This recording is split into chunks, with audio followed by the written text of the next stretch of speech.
পূর্ব বর্ধমান জেলার মেমারির সাতগেছিয়া বিধায়কের দলীয় কার্যালয়ে বৈঠক করলেন রাজ্যের গ্রন্থাগার মন্ত্রী সিদ্দিকুল্লাহ চৌধুরী মঙ্গলবার।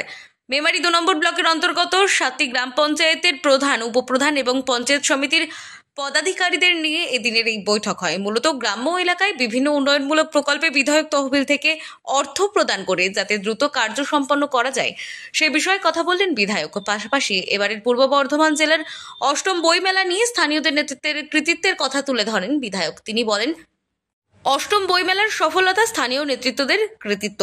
আলোচনা সভায় উপস্থিত ছিলেন মেমারি 2 নম্বর পঞ্চায়েত সমিতির সহ সভাপতি গফফার মল্লিক, মেমারি 2 নম্বর ব্লক তৃণমূল কংগ্রেসের সভাপতি হরিসাধন ঘোষ, সকল পঞ্চায়েতের প্রধান, উপপ্রধান, পঞ্চায়েত সমিতির কর্মাধ্যক্ষ, অঞ্চলের নেতৃত্ব।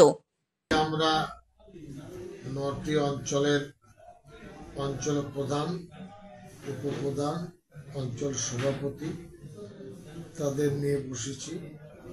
এখানে কুচুট, বিজুর 1, বিজুর 2, বড়াপড়াশোর 1, বড়াপড়াশোর 2, সাতগেছিয়া 1, সাতগেছিয়া 2, লোহার 1, লোহার 2। এখানে তারা উপস্থিত হয়েছিলেন প্রায় 35 থেকে 40 জনের কাছাকাছি, এবং পঞ্চায়েত সমিতির স্থায়ী সভাপতি, বিভিন্ন বিভাগের কর্মদক্ষ তারা এবং জেলা পরিষদের 2 জন উপস্থিত ছিলেন। আমাদের কাজের একটা বিষয় মূল্যায়নের জন্য আমি মাঝে মধ্যে 1 মাস 1.5 মাসে বসি, এটা তার একটা রুটিন। এর আগে বইমেলা হয়ে গেল, সেই বইমেলা সফল আমাদের ব্লকের নেতৃত্বরা করেছেন, যথেষ্টভাবে তারা পরিশ্রম করে সফল করেছেন। সারা বর্ধমান জেলায়, রাজ্যে এটা আলোচিত হয়েছে। এর কৃতিত্ব আমাদের ব্লকের সর্বস্তরের নেতৃত্বে, তো সেটা সফল হয়েছে।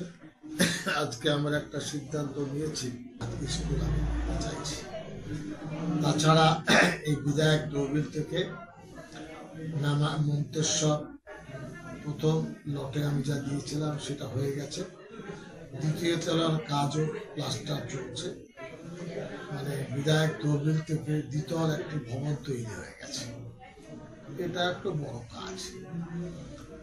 আমার এখানেও 1 সপ্তাহ 10 দিনে আমাদের কাছে এই দরখাস্ত আসবে, এবং এখানে অঞ্চল সভাপতি, প্রধান, উপপ্রধান মিলে এই প্রস্তাবটা তারা দিবেন আমার অফিসে।